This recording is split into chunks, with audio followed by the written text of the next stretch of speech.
Pasting দিয়ে গলাটা বসানোর সময় একটা কাজ অবশ্যই করবেন, এই কাজটা কখনো ভুলবেন না, যে কাজটা করলে গলাটা একদম পারফেক্টভাবে বসবে, নড়াচড়া করবে না।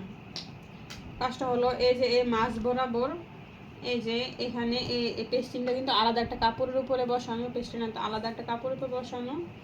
তো এই কাপড়টা এই যে এই মাছ বরাবর এই যে একটা টিকেন, এখানে একটা টিকেন, এখানে একটা টিকেন, এই টিকেন বরাবর রেখে সুন্দর করে একটা এখানে মাছ বরাবর একটা সেলাই দিয়ে দিবেন। এই মাছ বরাবর একটা সেলাই দিয়ে দিলে তো পেস্টিংটা আর নড়াচড়া করবে না, গলাটা আঁকা বাঁকা হবে না। এখন এই সাইড দিয়ে একটা সেলাই বসিয়ে দিবেন, একদম পেস্টিংয়ের ঘা ঘেঁষে একদম বরাবর একটা সেলাই দিয়ে দিবেন।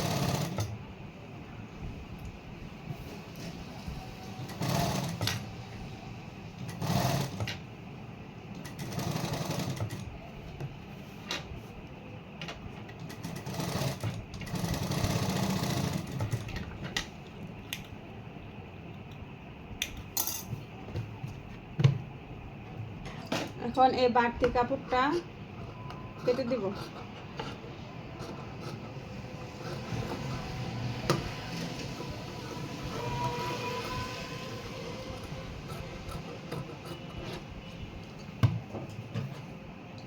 বাড়তি কাপড়টা কেটে এদিকে একটা কাট বসিয়ে দিব।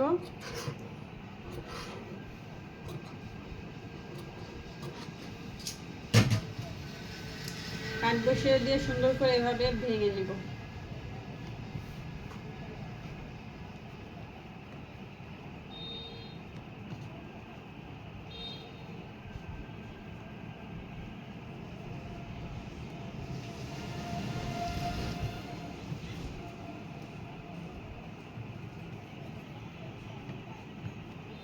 গলাটা কিন্তু খুব সুন্দর হলো, একদম গোল।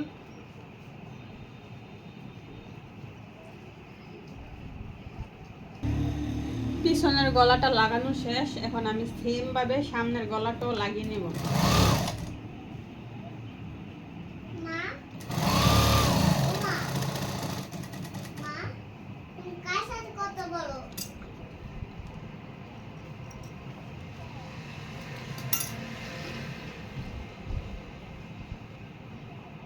সামনের গলাটা এইভাবে আবার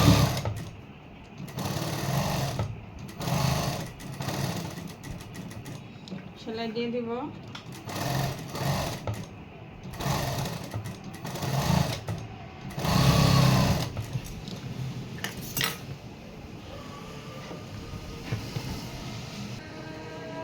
কেটে নিলাম।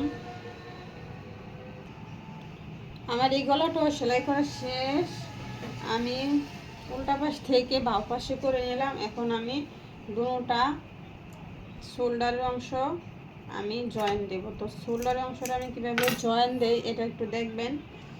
তো এভাবে কিন্তু জয়েন দিলে শোল্ডার জয়েন্টটা কিন্তু সুন্দর হয়। তো আমি এখান থেকে এভাবে ভাঙাটা দিব।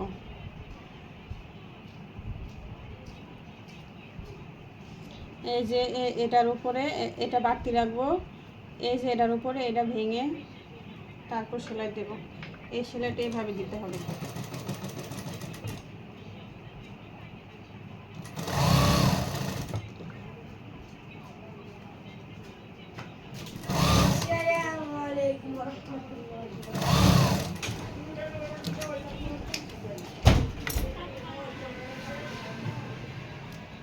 এই সেলাইটা এভাবে দিলে কি হয়, এই মুড়িটা ভেঙে এইভাবে